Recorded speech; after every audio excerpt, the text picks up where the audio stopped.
Good morning. कैसे हो सभी? आज के इस कार्यक्रम में हमारे बीच में उपस्थित स्थानीय विद्यालय के प्राचार्य महोदय आ गए हैं। प्रोफेसर पुलिस विभाग से हमारे बीच में उपस्थित लक्ष्मी मैम, सामने उपस्थित गुरुजन और प्यारे छात्र छात्री। आपके विद्यालय में कार्यक्रम करवाने के लिए मैंने सर को बोला था कि सर आपके विद्यालय में ये कार्यक्रम होना चाहिए और बुलेडा की स्कूलों में चल रहा है, तो क्यों ना आपके विद्यालय में होना है। इस कार्यक्रम के बारे में मैं आपको थोड़ा सा विस्तार से बताऊंगा। आपके सामने एक बैनर लगा हुआ है बैनर लगा हुआ? कुछ क्वेश्चन मैं आपसे पूछूंगा, आपको जवाब देना है। ज़्यादा चिंता वाली बात मत करो, नॉर्मल सवाल पूछूंगा मैं, ठीक है? जवाब दोगे? Very good. आपके सामने एक बैनर लगा हुआ है, अब जिसको आता है वो उसको हाथ ऊपर करना है, आंसर लेना है, ठीक है? आपके सामने बैनर लगा हुआ है, इसके ऊपर सबसे पहला शब्द क्या लिखा हुआ है? स्पर्श। स्पर्श जागरूकता है, ठीक है? अब जिसको मैं पूछूं वही जवाब देगा, ठीक है? अभी स्पर्श शब्द का अर्थ क्या है? जिसको आता है हाथ पर। स्पर्श शब्द का अर्थ, जिसको आता है हाथ ऊपर कर लो। स्पर्श शब्द का अर्थ क्या है? हाँ आप बताओ। Very good. होता है सुना है ना? अच्छा, अब देखो आपने नॉट्स पढ़े, संज्ञा पढ़ी ना? कितने प्रकार की होती है? Very good. इसी प्रकार स्पर्श जो है कितने प्रकार से हो सकता है? दो प्रकार से। Very good. कौन कौन से? एक तो अच्छा स्पर्श और एक बुरा स्पर्श। अब आप स्कूल में हो, आपसे जो बड़े कॉलेजों में हैं उनको जानकारी रहती है अच्छा स्पर्श क्या है, बुरा स्पर्श क्या है, वैसे आपको भी सभी पता, ठीक है? अब इसको बताने के लिए या इसको समझने के लिए कोई भी आपको स्कूल स्तर पर भी कार्यक्रम होते हैं, जागरूक भी करते हैं, परंतु किस प्रकार से अपन को इससे शेयर करना चाहिए ये बातें, जिससे अपन के मन भी हल्का हो जाए और अपन किसी को बात बताने के लिए भी हिचकिचाए नहीं। अब अच्छा स्पर्श किस प्रकार से गिना जाता है, तो बता सकता है मेरे को कि ये अच्छा स्पर्श गिना जाता है? जैसे आपके विद्यालय में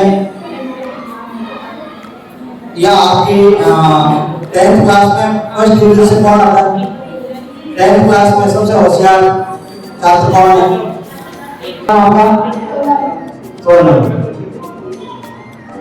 सोनम आपके बीच में आप सभी होशियार, परंतु सोनम ज्यादा पढ़ो, ठीक है? अब स्कूल में फर्स्ट आते हैं या क्लास में फर्स्ट आते हैं, तो इसको टीचर्स, परिवार वाले, रिश्तेदार वाले सभी क्या करेंगे? अच्छे में लाते हैं, या घर के काम भी करते हैं उनको भी समझ करते नहीं करते हो? करते हो, ठीक है? अब इनको समझने के लिए घर परिवार वाले, टीचर्स या रिश्तेदार क्या करेंगे? ऐसे समझ लेंगे, ऐसे करेंगे ना, तीन पत्थर लगाएंगे, सर के ऊपर 2 बार हाथ भी लगाएंगे, ऐसे समझ लेंगे। तो किसको गिना जाएगा? ये अच्छे स्पर्श को गिना जाएगा। इसको गिना जाएगा, ये सामाजिक तौर पर गिना जाएगा, या आपका मनोबल बढ़ाने के लिए गिना जाएगा, ठीक है? इसी प्रकार इसका नेगेटिव जो हो सकता है, जैसे आप पढ़ेगा। आपका क्या नाम? अभी अच्छे काम करेंगे तो सभी समझ लेंगे। इसी प्रकार आगे वाले व्यक्ति के मन में आपके प्रति क्या भाव है आप नहीं समझ पा रहे, ठीक है ना? अब उसका आइडिया किस प्रकार से लगाओ कि मेरे साथ कुछ गलत करने की चाह रखता है, आप कैसे आइडिया लगाओगे? वैसे वो आपको पता है, जो मैं बातें बताऊंगा वो आपको पता होगा, ठीक है, पर किस प्रकार से आपको आइडिया लगाओगे। जैसे एक भाई का आपके बीच में खड़ा है, ठीक है, अब जैसे ये मेरे बीच में खड़ा है, मैं कोई पर्सन इसके पीछे भीड़ के पीछे बार बार हाथ घुमाता है, समझना आप मेरे बात, ठीक है, भीड़ के पीछे अगर बार बार हाथ घुमाता है तो इसको आइडिया करना चाहिए, आपको सावचेत रहना चाहिए कि आगे वाला मेरे साथ कुछ गलत करने की नीयत रखता है। समझ गए? समझ गए ना? ठीक है, वेरी गुड। लड़कियों के बैठने का तरीका आप कैसे क्या करते हो, जैसे हड़बड़ाहट में, जल्दबाजी में आप किस प्रकार से बैठ जाते हो, वो आपको तो पता नहीं चलता, पर तो आगे वाला आपको नोटिस जरूर करता है। जो आपके साथ गलत करने की नीयत रखता है वो आपको नोटिस जरूर करेगा। जैसे आप बैठते हो जैसे ये मानिए आपको, ठीक है, आप बैठते हो ना, ऐसे बैठ जाता है, बैठते हो नॉर्मली बैठते हो, इसमें कोई दोहराया नहीं, कभी ऐसे भी बैठ सकते हो, कभी ऐसे भी बैठ सकते हो, ठीक है।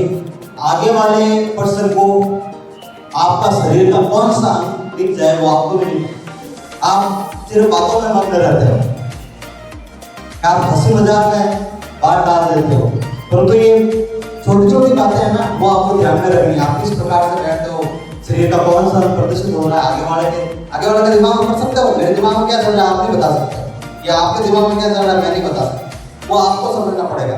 आपका बैठने का तरीका आपके घर परिवार में सभी बताते हैं, परंतु हड़बड़ाहट में शरीर का कौन सा प्रदर्शित हो जाए वो आप नहीं कह सकते, आपको सोचना है।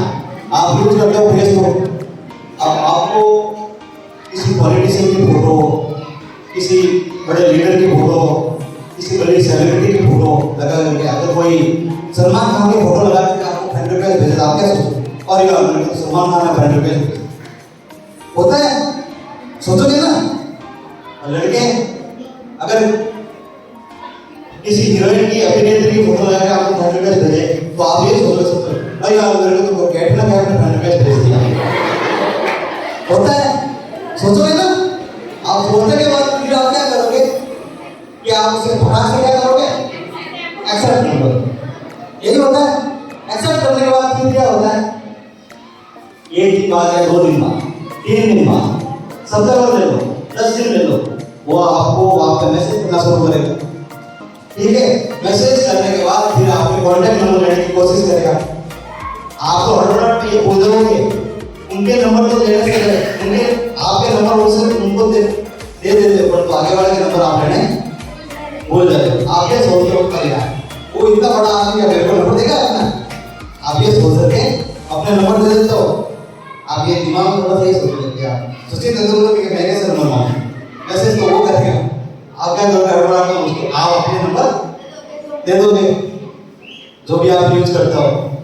और आज का सोशल मीडिया का जमाना है, आप मोबाइल यूज के बगैर रह ही नहीं सकते, और उसका यूज तो सही तरीके से यूज तो बहुत होगा, और गलत तरीके से यूज बहुत ज्यादा होगा। तो नंबर देने के बाद क्या होगा, कुछ समय बाद आपके उस नंबर पर मैसेज आएगा, जिस फोटो लगी हुई आपके पास फ्रेंड रिक्वेस्ट आएगी, वही फोटो लगी हुई पे आपके मैसेज आएगा व्हाट्सएप पे। लेकिन मैं ब्लू ड्रेस में हूँ, तो ये स्पेशल यूनिट महिलाओं के लिए, बच्चों के लिए, स्कूली कॉलेज में जो पढ़ने वाले छात्र छात्राएं हैं उनकी सुरक्षात्मक दृष्टि को देखते हुए ये यूनिट बनाई गई है। और इस यूनिट का काम है कि विद्यालय के समय में जब बच्चे स्कूल आते हैं और जाते समय में उनकी सुरक्षा तथा उनको कोई असामाजिक तत्व परेशान ना करें, कभी ऐसी कोई परिस्थिति क्रिएट भी हो तो उनको तुरंत उससे निजात मिल सके, इसलिए ये यूनिट बनाई गई है।